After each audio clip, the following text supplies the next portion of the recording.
Hello, good students. This last video, what I want to talk about is the last of the larger problems, which were transitions. Transitions have two facets to them. You got to work to find out when you need them, and then you got to find out how to do them. The first part's the easier part. It's identifying whether or not you have a problem, and that's what we're going to talk about to begin with. You're going to need transitions in three instances for sure. You're going to need a transition if you are moving the reader through space and time. You're going to need a transition if you are changing topics, and you're going to need a transition if you are changing characters. So what do you look for? How do you find out whether or not you might need one? And a real nice trick is to underline every person said or said someone in your feature. So I've done that with this feature. And if you look here, I see Crandall said, Keller said, Crandall said. Now this one's fine because, see this sentence? What this sentence does is it provides a buffer between Crandall and Keller. And that's what you want in your features. But you see how you have right here, you have Keller said and Crandall said?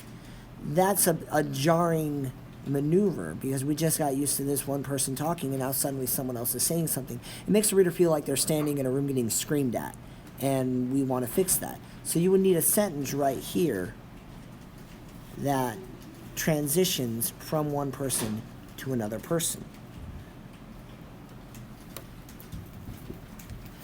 The other thing to do is to look for your anecdotes or look for times and places. So as you go through your feature, you want to make it a point to circle anecdotes or circle anything with dates in them. And I'm looking through this example feature that I have to see if I can find anything that might apply. The most common transition issue, though, the one that we tend to see the most, and let me see here.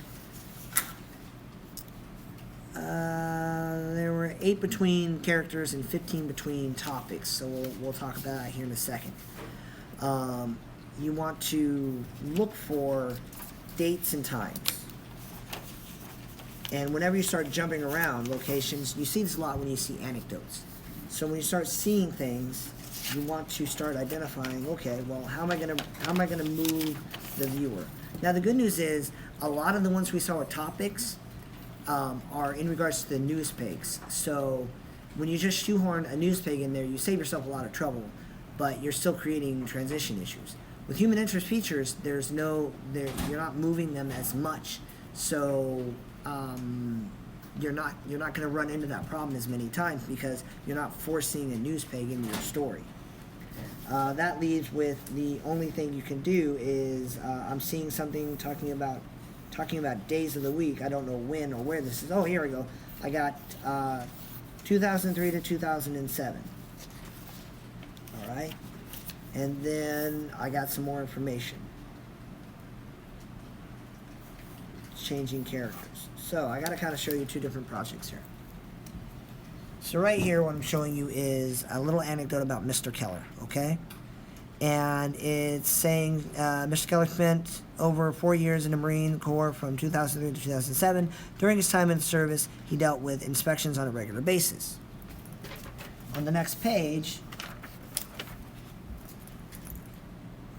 we see Chief Crandall creep up, but notice he has these paragraphs that lead us from he's talking about inspections and how they're common, and then he makes an assertion that they're vital, and then this quote is from Chief Crandall talking about what inspections do and what they can serve.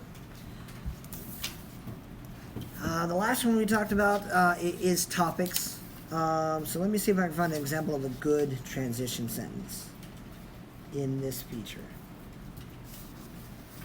It's harder when I don't see the page numbers. All right.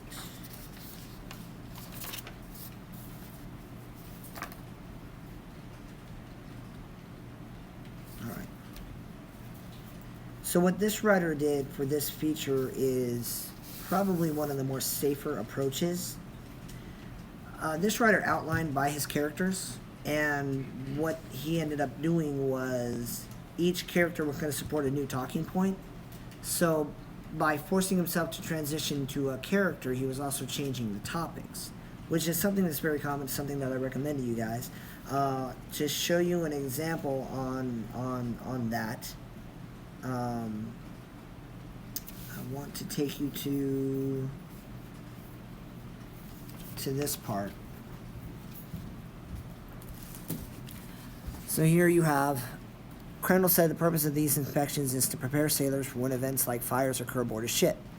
So he's talking about the conditions on this. So here we have ship preparing. So what he did is he used a signpost on an individual level. So now I know, here I'm talking about a ship, and now I'm talking about one person. On an individual level, being ready for inspections requires time management. The best thing one can do for inspections is to be well prepared in advance. So we're talking about time management, we're talking about getting prepared. It's not the strong quote in the universe, but it's doing the job. The most important question to ask yourself when you're looking over your feature is, you want to know how the paragraph above your story is related to the paragraph below it. And you can do this in a couple of different ways. You can use the signpost, where you have keywords. So you have one line of sentences and you have a keyword. Like in this case, the keyword was inspections. And then you use that keyword.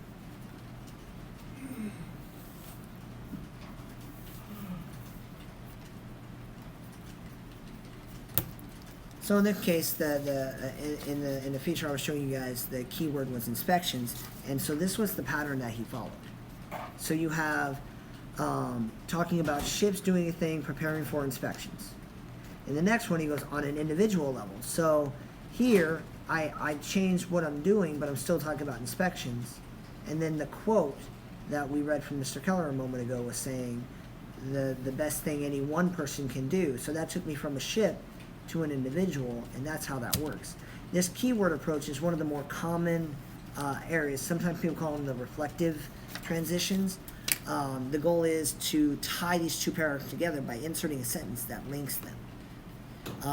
The other more common transition is the signpost. Now, signposts are great for a lot of reasons, but they are best used when you are changing location and time.